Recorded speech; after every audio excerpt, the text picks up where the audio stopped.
नमस्कार दोस्तों, मैं रोहित तिवारी आप सभी का आपके अपने YouTube channel knowledge academy by Rohit sir में स्वागत करता हूं। उम्मीद करता हूं आप सभी स्वस्थ होंगे, अच्छे होंगे और आपकी पढ़ाई लगातार अच्छी चल रही होगी। आपने देखा होगा कि 2 दिन लगातार मैथ की क्लास नहीं हुई है। मैं कहीं बाहर था, इसलिए आपकी मैथ की क्लास नहीं हुई है। आज हम फिर से लगातार प्रतिदिन आपके लिए मैथ की क्लास लेके आ रहे हैं। साथ में अब आपकी चैप्टर वाइज क्लास भी स्टार्ट होने जा रही हैं। इसलिए सभी लोग जो भी चैनल पर नए जुड़ते हैं तो चैनल को सब्सक्राइब कर लें और वीडियो को लाइक भी किया करें और बेल आइकन दबाना ना भूला करें। क्यों? क्योंकि जब भी कोई नई क्लास पड़ेगी तो आपको बेल आइकन के द्वारा वहां पे आपको नोटिफिकेशन मिल जाएगा। तो आपकी जो भी सब्जेक्ट हैं, चाहे मैथ हो, रीजनिंग हो, इंग्लिश हो, जीएस हो, सभी की क्लास लगातार चल रही हैं। और ये आपके Allahabad high court group C group D की जो मैथ की क्लास है, जो प्रीवियस ईयर क्वेश्चन पूछे गए हैं या प्रीवियस ईयर क्वेश्चन से संबंधित जो प्रश्न आपके पेपर में आने की संभावनाएं हैं, बनती हैं, वो भी प्रश्न आपके सामने लेके आते हैं। ध्यान दीजिएगा, वीडियो को स्किप इसलिए नहीं करना होता है क्योंकि वीडियो को स्किप करने का मतलब यह है कि आप जो बीच में जो क्वेश्चन कुछ आते हैं, जिनके कुछ तरीके बताए जाते हैं, वो आप स्किप कर देते हैं। इसलिए लगातार वीडियो में बने रहें, हमारे साथ जुड़े रहें, चैनल को सब्सक्राइब करें। चलिए हम लोग पहला क्वेश्चन स्टार्ट करते हैं। देखिए, इस प्रश्न में ये रेशियो का प्रश्न होता है। इसके 2 तरीके के प्रश्न होते हैं और 3 तरीके, अलग अलग तरीके। बस ये है कि आपको ऑप्शन दोनों मिलेंगे। हम अभी समझाएंगे आपको कैसे दोनों ऑप्शन मिलेंगे और 3 ऑप्शन भी मिलेंगे और 3 तरीके का आप आंसर निकालेंगे, लेकिन आपका क्वेश्चन गलत होगा। जानेंगे कैसे प्रश्न से। देखिए, एक बॉक्स में 1 रुपए, 50 पैसे और 25 पैसे के 280 सिक्के हैं। एक बक्सा है, उसमें आपके पास 280 सिक्के, टोटल कितने सिक्के हैं? 280 सिक्के हैं। और उसमें से कुछ 1 रुपए के सिक्के हैं, कुछ 50 पैसे के सिक्के हैं, कुछ 25 पैसे के सिक्के हैं। कह रहा है प्रत्येक प्रकार के सिक्के के मूल्य 8:4:3 के अनुपात में है। ध्यान दीजिएगा, 2 तरीके के प्रश्न है, अभी हम आपको समझाते हैं। ये मूल्य का रेशियो है, ना कि सिक्कों का रेशियो है। अगर मूल्य का रेशियो दे रखा है तो सिक्के दे रखे होंगे, अगर सिक्कों का रेशियो दे रखा होगा तो मूल्य के रेशियो मूल्य दे रखा होगा। समझिएगा, अंतर देखिएगा। तो 50 पैसे की सिक्कों की संख्या बताइए। देखिए, 1 रुपए, 50 पैसे और 25 पैसे के सिक्के थे आपके बॉक्स में। ठीक है, टोटल सिक्के थे कितने? 280 सिक्के थे। टोटल कितने थे? 280 सिक्के थे। अभी हमको नहीं पता है कि कितने कितने सिक्के थे, ये हमें पता करना है। जो मूल्य का रेशियो है, मूल्य का रेशियो है 8:4:3। अब आप लोग क्या करते हैं, ये 1 रुपए के सिक्के 8 रुपए बनाने हैं। हमें सिक्के यहां पे हैं, सिक्कों के बराबर करना है। तो यहां पे मूल्य का रेशियो था, तो अब हमें सिक्कों का रेशियो बताना है, पता करना है। सिक्कों का रेशियो बताना है। तो 8 रुपए बनाने के लिए 1 रुपए के कितने सिक्के होने चाहिए? 8 सिक्के होने चाहिए। कितने सिक्के होने चाहिए? 8 सिक्के होने चाहिए। 4 रुपए बनाने के लिए 50 पैसे के कितने सिक्के होने चाहिए? 4 रुपए बनाने के लिए 50 पैसे के 8 सिक्के होने चाहिए। कितने सिक्के होने चाहिए? 8 सिक्के होने चाहिए। और 3 रुपए बनाने के लिए 25 पैसे के कितने सिक्के होने चाहिए? 1 रुपए बनाने के लिए 25 पैसे के 4 सिक्के, तो 3 रुपए बनाने के लिए 12 सिक्के। कितने सिक्के? 12 सिक्के।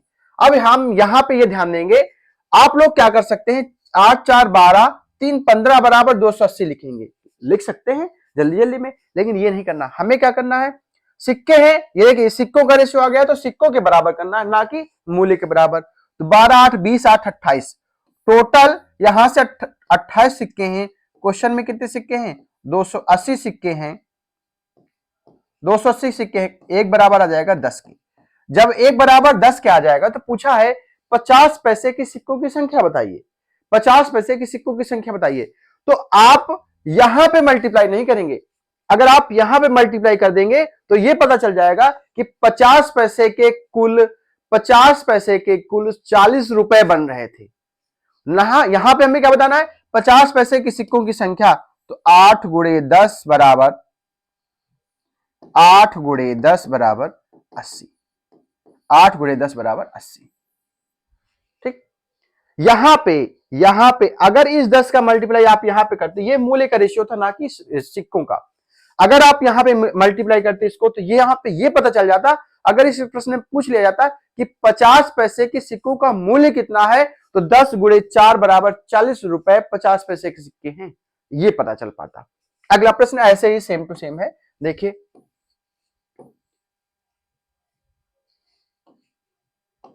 एक बॉक्स में 1 रुपए 2 रुपए 5 रुपए के सिक्के हैं, समझिएगा, वहां पे और यहां पे अंतर देखिएगा, 1 रुपए 2 रुपए 5 रुपए के सिक्के हैं। प्रत्येक प्रकार के सिक्कों का अनुपात, समझिएगा, मूल्य का अनुपात नहीं है ये, सिक्कों का अनुपात। किसका अनुपात? सिक्कों का अनुपात कितना दे रखा है? 4:3:2। ठीक, अब यहां से हम मूल्य का अनुपात बताएंगे, मूल्य का अनुपात निकालेंगे। मूल्य का अनुपात इसलिए निकालेंगे क्योंकि टोटल मूल्य को, टोटल धनराशि दे रखी है 500 रुपए, तो इसके बराबर तो उसको कर नहीं सकते। तो 1 रुपए के 4 सिक्के कितने रुपए बन गए? 4 रुपए बन गए। 1 रुपए के 4 सिक्के कितने रुपए बन गए? 4 रुपए बन गए। 2 रुपए के 3 सिक्के, 2 रुपए के 3 सिक्के कितने बन गए? 6 रुपए बन गए। ये भी रेशियो में ही है, 6 रुपए बन गए। 5 रुपए के 2 सिक्के कितने रुपए बन गए? 10 रुपए बन गए। तो 6 10 6 16 4 20, यहां से 20 बराबर 500 के, 1 बराबर 25 के। जब 1 बराबर 25 के आ गया तो पूछा क्या है? 2 रुपए के सिक्कों में कितनी धनराशि है? 2 रुपए के सिक्कों की संख्या अगर पूछी जाती, ध्यान दीजिएगा, अगर यहां पे इस प्रश्न में 2 रुपए के सिक्कों की संख्या अगर पूछी जाती तो 25 गुणे 3 कर देते तो 75 आ जाता क्या? सिक्कों की संख्या। लेकिन यहां पे कहा है 2 रुपए के सिक्कों में कितनी धनराशि बनेगी, तो धनराशि का रेशियो कितना था? 25 गुणे 6 बराबर 150। कितना आ जाएगा? 150 रुपया 2 रुपए के सिक्कों की धनराशि बन रही है। इतना छोटा सा अंतर है। अगर आपको ये दोनों प्रश्न समझ में नहीं आए हैं तो आप कमेंट बॉक्स में जरूर कमेंट करें, बताएं। अगर इन दोनों प्रश्नों में थोड़ा सा कंफ्यूजन है तो कंफ्यूजन नहीं होना चाहिए, क्योंकि अगर दोनों में से कोई एक प्रश्न पूछ लिया, आप क्या करेंगे? ऑप्शन दोनों मिलेंगे, हो सकता है आपको 3 भी ऑप्शन मिले और लगेगा आपको सही है, लेकिन वो प्रश्न गलत हो जाएगा, इसलिए ध्यान देने की जरूरत है। अगला प्रश्न अच्छा प्रश्न है और आपके पेपर में ऐसे प्रश्न पूछे जाते हैं। कह रहा है एक बर्तन में दूध और पानी का अनुपात, एक बर्तन में मिल्क और वाटर का रेशियो 3:2 है, ठीक, तथा दूसरे बर्तन में यह अनुपात 2:5 के अनुपात में है। दूसरे बर्तन में यह अनुपात 2:5 के अनुपात में है। उसको दोनों बर्तन के मिश्रण को किस अनुपात में मिलाया जाए? किस अनुपात में मिलाया जाए? यह अनुपात में मिलाया जाए कि दोनों मिश्रण मिल्क और वाटर का रेशियो 2:3 हो जाए, 2:3 हो जाए। मतलब इन दोनों को किस अनुपात में मिलाया जाए कि ये अनुपात ये हो जाए। यहां से एलिगेशन यूज करेंगे। आप लोग इस प्रश्न को कैसे करते हैं? देखिए, इनमें से या तो मिल्क का मिल्क के साथ रेशियो बना लीजिए, या तो वाटर का वाटर के साथ बना लीजिए। अगर आप लोग क्या करते हैं, 3 5 में, यहां 3 2 5 में से 3, 5 में से 3 मिल्क है, यहां से 2/7 हो जाएगा, यहां से 2/5 हो जाएगा। अब आप इससे इसको हटाएंगे, इससे इसको हटाएंगे, फिर आपका रेशियो निकल के आएगा। थोड़ा सा कठिन हो जाएगा आपको ये पता करने में इनमें से कौन सी बड़ी वैल्यू है, लेकिन इस प्रश्न को हम ऐसे सॉल्व करेंगे। देखिए कैसे। हमने कहा यहां पे टोटल कितना रेशियो था? 5। यहां पे टोटल कितना मिश्रण था? 7। यहां पे टोटल कितना मिश्रण है? 5। ठीक, अब हम ऐसा कोई इनका मिश्रण मान लेते हैं कि 7 और 5 दोनों से कट जाए। हमने कहा इसमें भी 35 था, इसमें भी 35 था और इसमें भी 35 था। बस आपको कैलकुलेशन सोचने की जरूरत है, तुरंत आंसर आ जाएगा। अब अगर 5 बराबर 35 के तो 1 बराबर 7 के, तो यहां से मिलकर कितना आ जाएगा? 21। ठीक, 7 3 21। यहां से 7 बराबर 35 के, 1 बराबर 5 के, तो यहां से मिल कितना जाएगा? 5 दूनी 10। यहां से 5 बराबर 35 के, 1 बराबर 7 के, तो मिल कितना जाएगा? 7 दूनी 14। देखिए, इससे इसको घटाएंगे कितना जाएगा? 7। यहां से इससे इसको हटाएंगे कितना जाएगा? 4। ये हमारा अनुपात आ गया 4:7, 4:7। ठीक है, अगर यहां से मिल्क को मिल्क लिया है, अगर आप वाटर करते तो भी आंसर आपका आता। जैसे देखिए, 5 बराबर 35 के, 1 बराबर 7 के, तो यहां से आ जाता 14। ठीक, 7 बराबर 35 के, 1 बराबर 5 के, तो 5 5 25। ठीक है, 5 बराबर 35 के, 1 बराबर 7 के, 7 3 के 21। अब ये बताइए, 25 में से 21 घटाएंगे कितना जाएगा? 4। 21 में से 14 घटाएंगे कितना जाएगा? 7। ठीक है, ये भी आ गया अनुपात 4:7। तो किसी एक को लेकर के सॉल्व करेंगे तो आपको प्रश्न जल्दी सॉल्व हो जाएगा। अगर आप इस तरीके से मान लेंगे कि इसमें 35, इसमें 35, इसमें 35, तो किस रेशियो मिला है, 4:7 के अनुपात में मिला दी। हमें बराबर करना पड़ेगा, क्यों? क्योंकि थोड़ा सा सरल हो जाता है प्रश्न। अगला क्वेश्चन देखिए, अच्छा प्रश्न है। एक बर्तन में दो तरल हैं, एक बर्तन में दो तरल हैं। तरल कौन कौन से हैं? ए और बी। हम कह रहे हैं ए रेशियो बी दे रखा है 7:8। ठीक है, एक बोतल है, एक पात्र है, कुछ भी मान लीजिए, उसमें मान लीजिए ए वाला मिश्रण 7 था, बी वाला मिश्रण 8 था, तो 7:8 के अनुपात में था। एक चीज ये समझिए, मैं आपको समझा देता हूं। एक 2 लीटर का कैंपर है, उसमें से 2 लीटर के कैंपर में 2:3 के अनुपात में पानी है, या 5 लीटर का है तो 2 लीटर पानी है और 3 लीटर दूध है। ठीक है, अब उसमें से, उस टोटल मिश्रण में से हमने 2 लीटर निकाल लिया, बचा उसमें कितना?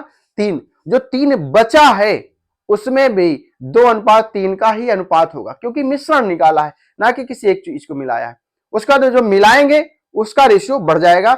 जैसे हम कह रहे हैं, देखिए एक मिश्रण है, यहाँ पे 5 लीटर पानी है, ठीक है, और 3 लीटर मिल्क है। ठीक, अब इसमें से ये रेशियो निकल के आ गया 5:3, रेशियो निकल के आ गया। हमने इसमें से कुछ मिश्रण निकाला तो दोनों चीज निकलेगी, बचेगा क्या? फिर भी 5:3 के अनुपात में ही मिश्रण बचेगा, फिर भी 5:3 के मिश्रण में बचेगा। लेकिन जब आप इसमें फिर से मिलाएंगे, क्या बी मिला देंगे, मान लीजिए, तो बी मिलाएंगे तो यहां पे ये तो 5 ही रहेगा, ये तो 5 ही रहेगा, बी मिलेगा। बी तो रेशियो किसका चेंज होगा? बी का रेशियो चेंज होगा, ना कि ए का चेंज होगा। यही प्रश्न खत्म हो जाता है। देखिए कैसे कह रहा है, दो तरल थे ए और बी, उनका अनुपात था 7:8 के अनुपात में थे। उसमें से 45 लीटर मिश्रण निकाल करके उसके स्थान पर 42 लीटर तरल बी से भर देने के बाद ए तथा बी का अनुपात 1:2 हो जाता है। बर्तन में कितना लीटर तरल था? पहले प्रारंभ में बर्तन में कितना लीटर तरल था? देखिए 7:8 के अनुपात में था, इससे हमने 45 लीटर मिश्रण निकाल लिया, 45 लीटर मिश्रण निकाल लिया। जब हमने 45 लीटर मिश्रण निकाला तो अभी भी वहां पे अनुपात ए अनुपात बी का अनुपात 7:8 होगा, हम आपको बता चुके हैं। ठीक, बता चुके हैं। अब हमने क्या किया, इसके 45 लीटर मिश्रण निकालने के स्थान पर हमने 42 लीटर बी भर दिया, तो हमारा अनुपात कितना हो गया? 1:2 हो गया। हमारा अनुपात कितना हो गया? 1:2 हो गया। हमने मिलाया क्या? 42 लीटर बी मिलाया। क्या मिलाया? 42 लीटर बी मिलाया।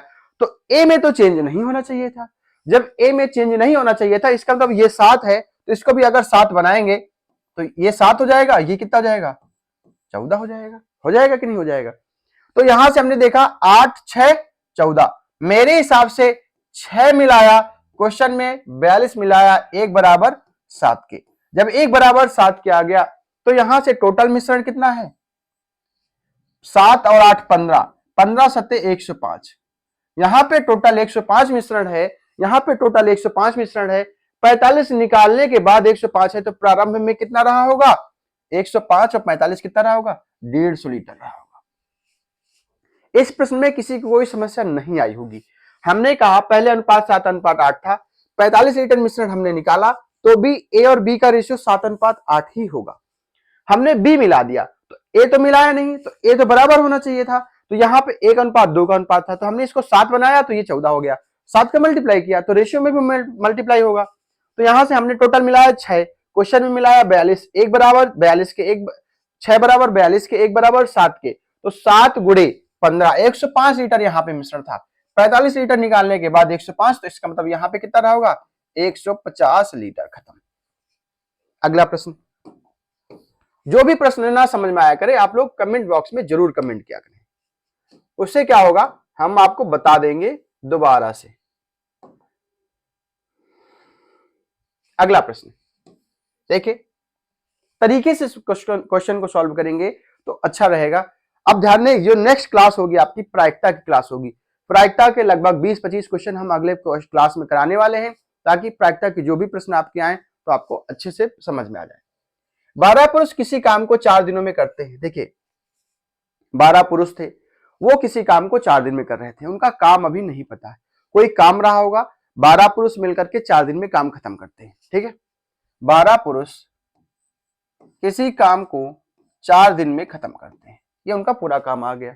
12 गुणे 4 कर दिया, उनका पूरा काम आ गया। वही काम 15 महिलाएं उतने ही काम को 4 दिन में करती हैं। 15 महिलाएं उसी काम को 4 दिन में करती हैं, तो दोनों का काम क्या हो गया? बराबर हो गया। जब दोनों का काम बराबर हो गया, हमने बराबर इसलिए किया है क्योंकि महिला और पुरुष की क्षमता निकाला है कि वो कितनी क्षमता से काम करते हैं। तो देखिए 4 से 4 कट गया, 3 से कट गया, तो यहां से मेल अपन फीमेल बराबर महिला अपन पुरुष अपन महिला बराबर, देखिए 3 चौको 12, 3 पच्चे 15, तो 5/4 उनका क्षमता आ गई, उनकी 5 अनुपात 4 के अनुपात में क्षमता आ गई। अब यहां से 12 पुरुष कितनी क्षमता से?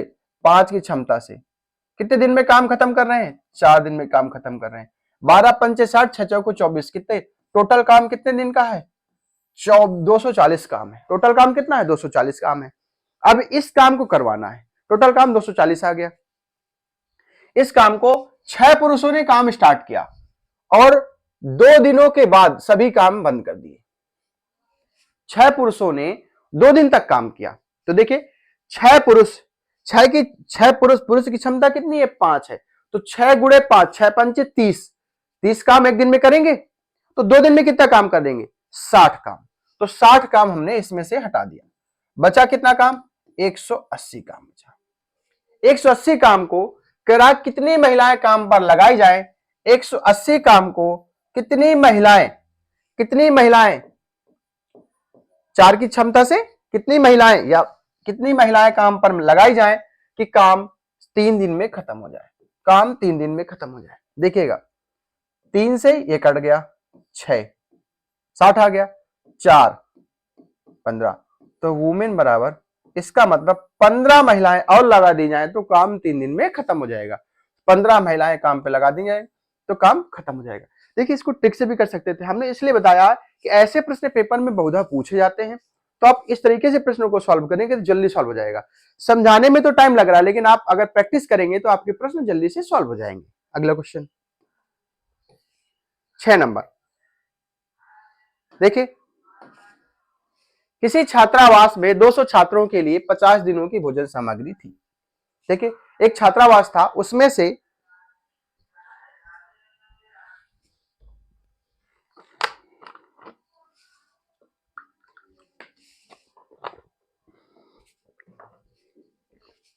एक छात्रावास था, 200 छात्रों के लिए 50 दिनों के लिए भोजन सामग्री थी।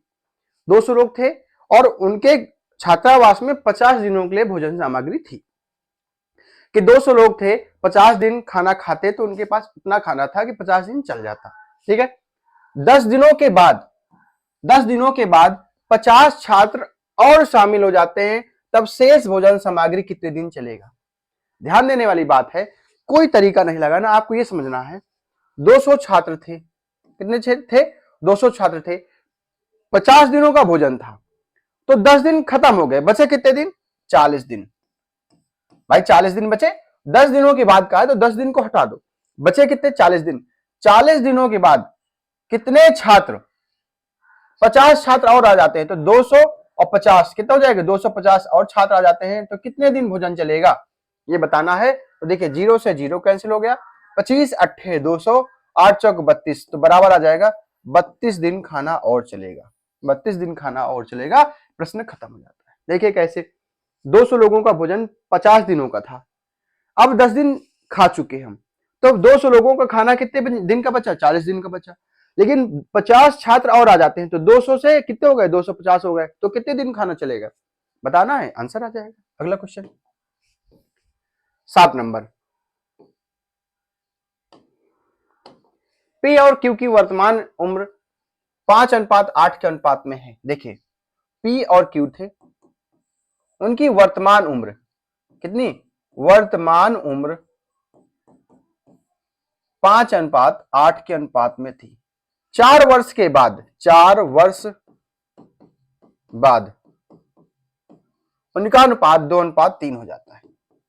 उनका अनुपात 2:3 हो जाता है। आप ये बताइए, दो लोग थे, हम लोग दो लोग थे, हमारी एक उम्र थी मान लीजिए 25 और हमारे भाई की उम्र मान लीजिए थी 20, ठीक है। अगर 25-20 है तो 5 वर्ष बाद हम 30 के होंगे, वो 25 के होंगे, तो दोनों की उम्र बढ़ेगी ना, दोनों की उम्र बढ़ेगी तो रेशियो दोनों को बराबर होना चाहिए ना। देखिए 4 वर्ष उम्र बढ़ी इसकी, 4 वर्ष बढ़ी उम्र इसकी, तो हमने देखा यहां से इसका अंतर कितने का है, 3 का अंतर है, इसका अंतर कितने का है, 5 का अंतर है। गलत हो जाएगा, हमें इनका और इनका अंतर बराबर रखना पड़ेगा। इनका अंतर बराबर रखने के लिए इसमें कितने का अंतर है, 1 का अंतर है, तो इस पूरे में 1 का मल्टीप्लाई कर दीजिए। इसमें अंतर कितने का, 3 का, तो इस पूरे में 3 का मल्टीप्लाई कर दीजिए। ठीक, नया अनुपात आ गया 5:8 और 6:9। ठीक है, मेरे हिसाब से 1 का अंतर है, क्वेश्चन में 4 का अंतर है। ठीक, तो पूछा क्या है, तो क्यू की वर्तमान उम्र बताइए, तो 4 वर्ष बाद पूछा होता तो 9 चौको 36 हो जाती, लेकिन वर्तमान उम्र का ये है तो 8 × 4 = 32 वर्ष। कितना जाएगा, 32 वर्ष। खत्म। अब आप लोग क्या करते हैं, 8x + 4 बटे 5x बटे 4, 5x + 4 बटे 8x + 4 बराबर 2/3। इसको सॉल्व करते हैं, क्रॉस मल्टीप्लाई करते हैं, आंसर थोड़ा सा कठिन हो जाता है। ठीक है, तो आपको रेशियो सॉल्व करना है, जल्दी प्रश्न सॉल्व हो जाएगा। अगला क्वेश्चन 8 नंबर, 5 वर्ष पहले ए और बी की उम्र का अनुपात 5:7 था, 5:7 था 5 वर्ष पहले, 5 वर्ष पहले, तो और दोनों की वर्तमान उम्र 46 वर्ष है, तो या तो पहले 5 वर्ष है, इसको 5 वर्ष बाद ले जाओ, मतलब वर्तमान में ले जाओ, तो इसके बराबर कर दो। अभी नहीं कर सकते 7 5 12 बराबर 46 के, अभी नहीं कर सकते। क्यों, क्योंकि 5 वर्ष पहले है, तो या तो एक काम करते हैं, 5 वर्ष पहले का रेशियो दे रखा है, तो इसको 5 वर्ष पहले ले जाते हैं, तो 46 वर्ष था वर्तमान उम्र, तो 5 वर्ष पहले दो लोग है ना, एक की 5 वर्ष, एक की 5 वर्ष, टोटल कितना, 10 वर्ष, 10 वर्ष इसमें कम हो जाएगा, बचेगा कितना, 36, 36, 7 5 12 बराबर 36 के, एक बराबर 12 बराबर 36 के, एक बराबर 3 के। तो पूछा क्या है, ए की वर्तमान उम्र 5 × 15, ठीक है, 15 कब है, ये 5 वर्ष पहले है, तो अभी वर्तमान में कितनी हो जाएगी, +5 बराबर 20 वर्ष। खत्म। कितना क्या, 20 वर्ष। किसी कोई समस्या नहीं होनी चाहिए। अगला क्वेश्चन 9 नंबर, अच्छा प्रश्न है, अगर इस तरह का प्रश्न आपको पेपर में पूछा जाता है तो बहुत ही आसान हो जाता है, अगर आप हमारे तरीके से सॉल्व करेंगे तब। देखिए ए बी और सी एक काम को क्रमशः 9 दिन, ए बी सी 9 दिन, 13 सहित 1/2 कितना हो जाता, 27/2, और सी 18 दिन में काम खत्म करते हैं। ठीक, हम इनका एलसीएम लेते हैं 54, टोटल काम 54 मान लेते हैं। इसकी क्षमता 6 आ गई। अब इसको, इसकी क्षमता कैसे नहीं, 27 भागे करेंगे 2 में, 54 में, तो 2 आएगा, और इसका 2 का मल्टीप्लाई कर देंगे, कितना आ जाएगा, 4 आ जाएगा, 18 × 54। ये उनकी क्षमता आ गई। ये पूरा काम करना था, यहां से यहां तक का पूरा काम करना था। कह रहा है तीनों ने काम शुरू किया, तीनों ने काम मिलकर के शुरू किया, तीनों ने मिलकर के काम शुरू किया। एक काम समाप्त होने से 2 दिन पहले, यहां से काम समाप्त यहां पे हो रहा है, इसके 2 दिन पहले, मतलब 2 दिन पहले एक काम छोड़कर चला गया। जब एक काम छोड़कर चला जाता है तो यहां पे बचता कौन है, और उसके कराए तथा यहां से 3 दिन पहले एक दिन बी काम छोड़कर चला जाता है, बी काम छोड़कर चला जाता है। तो जब एबीसी काम शुरू करते हैं, यहां से बी काम छोड़ देता है, तो एक दिन किसने किया, सी ए प्लस सी ने काम किया, और यहां पे ए काम छोड़कर चला गया, तो यहां पे सी अकेले काम करता है, क्योंकि बी भी चला गया और ए भी चला गया। तो सी ने 2 दिन काम किया, कितनी क्षमता से, 3 की क्षमता से, तो कितना काम कर लिया उसने, 6 काम कर लिया। ए और सी ने 6 3 9 की क्षमता से एक दिन काम किया, कितना काम किया, 9 काम किया। तो 9 6 15, 54 में से 15 काम खत्म हो गया, बचा कितना, 39। बचा कितना काम? 39। तो 39 काम ये मिलकर के करेंगे, तीनों मिलकर के। तो 6 4 10 3 13, कितने दिन में काम खत्म कर देंगे? 3 दिन में। तो 3 दिन में। तो टोटल काम कितने दिन में खत्म हुआ? 3 1 4 2 6, कितने दिन में? 6 दिन में खत्म।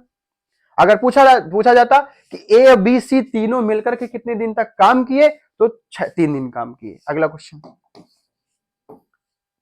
अच्छा प्रश्न है, यह भी आपके लिए बहुत अच्छा प्रश्न है। एक स्कूल के 8 शिक्षकों की औसत उम्र 40 वर्ष थी। देखिए, एक स्कूल था, उसमें 8 शिक्षक थे, सभी की औसत उम्र 40 वर्ष थी। एक शिक्षक चला जाता है, अगर वो 40 वर्ष का ही जाता तो हमारे औसत पर कोई प्रभाव नहीं पड़ता, हमारे औसत पर कोई प्रभाव नहीं पड़ता। लेकिन 55 वर्ष का जा रहा है, 55 वर्ष का जा रहा है, और आ कितने रहा है? 39 वर्ष का आ रहा है। ठीक है, 55 वर्ष का जा रहा है, 39 वर्ष का आ रहा है, इसका मतलब ले कितना जा रहा है एक्स्ट्रा? 16। ले कितना जा रहा है एक्स्ट्रा? 16। तो 16 8 लोगों में कम हो गया, इसका मतलब औसत कितना कितना कम हो जाएगा? 2 2 कम हो जाएगा। तो औसत कितना होगा नया? 38। इस तरह से प्रश्न को सॉल्व करेंगे तो आपके लिए प्रश्न आसान हो जाएंगे और अच्छी तरीके से सॉल्व कर लेंगे। ध्यान दें, अगर जो प्रश्न आपको समझ में नहीं आता है, आप कमेंट बॉक्स में जरूर बताएं कि ये प्रश्न हमको समझ में नहीं आया। तो दूसरा वीडियो आएगा, उसमें बताने की पूरी कोशिश रहेगी। ध्यान दें, हमारे यूट्यूब चैनल पर जल्द ही आपको चैप्टर वाइज क्लास मिलने वाली हैं, इसलिए चैनल को सब्सक्राइब करें और अच्छे अच्छे प्रश्न सॉल्व करें। ध्यान दें कि हम ऐसा नहीं कि हम बहुत अच्छी तरीके से बहुत पढ़ा लेते हैं, लेकिन हम ये ध्यान देते हैं कि जो अभी स्टार्ट कर रहे हैं, जिनको मैथ नहीं आती है, जिनको मैथ से डर लगता है, बहुत आराम आराम जिनको जल्दी पढ़नी है, तो कोई बात नहीं, वो अच्छे छात्र हैं, वो हमसे मतलब कि अच्छे हो सकते हैं। लेकिन हम उनको भी लेके चलेंगे और बहुत अच्छे भी प्रश्न कराएंगे।